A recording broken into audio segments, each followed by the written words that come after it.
Good morning, student. In the last previous session, we have completed the chapter number 4, linear equation 2 variable, and all the exercise we have completed. Now we can start writing your fair book and complete it anytime. I'll ask you to for checking. Okay. So today we will go for the chapter number 5, which is Introduction to Euclid Geometry. What we are going to see in this chapter is where the geometry concept has been started, who are contributed for the geometry purpose, and what are the axiom and postulate existing in the geometry. That we are going to see in this chapter. To start with, Introduction to Geometry. As we know, the word geometry comes from a Greek word. Geo means earth and metrion means to measure. The study of geometry started in the ancient time in Egypt, Babylonia, China, India, Greece, etc.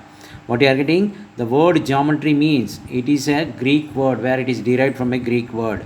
Geo means earth, metrion means to measure. That means previously to measure the earth surface, doing a measurement on the earth surface is called as earth to measure. That is geometry. The study of geometry started in the olden days, in the ancient time, mostly in the Egypt, Babylonia, China, India, Greeks, etc. In these countries, the ancient time it was started geometry concept. Okay, that is your first part. Then in the Indian subcontinent also, the contribution for the geometry has developed.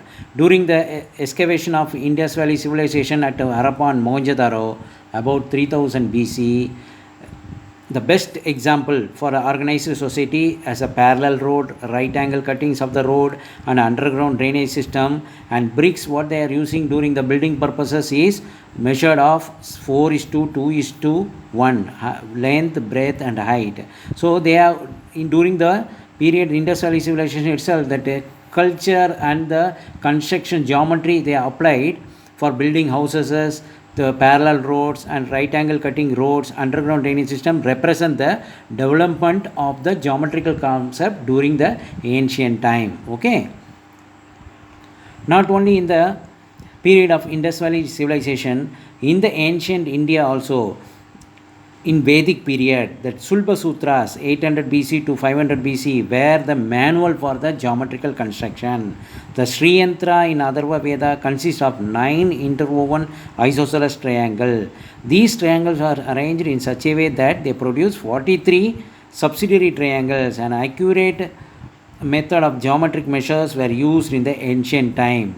Okay, this and all during the ritual time they will be arranging the bricks in a square shape, triangle shape, circle shape. No, that and all is representing the geometrical concept during the Vedic period itself. Okay, but actually in fact the Babylonian and Egyptian used geometrically mostly for practical purpose. Geometry for mostly for practical purpose they are using, Babylonians and Egyptian. And later on the Greek people are also interested in the geometry by establishing the truth of the statement. That means what? If somebody is saying this is the measurement, means they will identify, they will rectify, they will clarify what is the truth behind the statement. Then they will do it for practical purposes.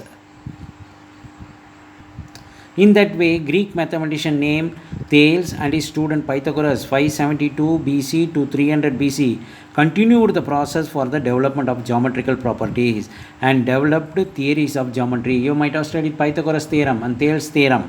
That and all made by during these people, these Greek mathematician. Greek mathematician Thales and his student Pythagoras continued the process for the development of geometrical properties and developed theories of geometry. In continuation, at the same time, another mathematician, Euclid, a teacher of mathematics at Alexandria in Egypt, collected all the known work which are done by the previous mathematician people and arranged it in his famous treatise called Elements. He arranged it in a name called Element. And what he has done, he divided the element into 13 chapters, each called the book. He divided the elements into 13 chapters and each one is called as a book.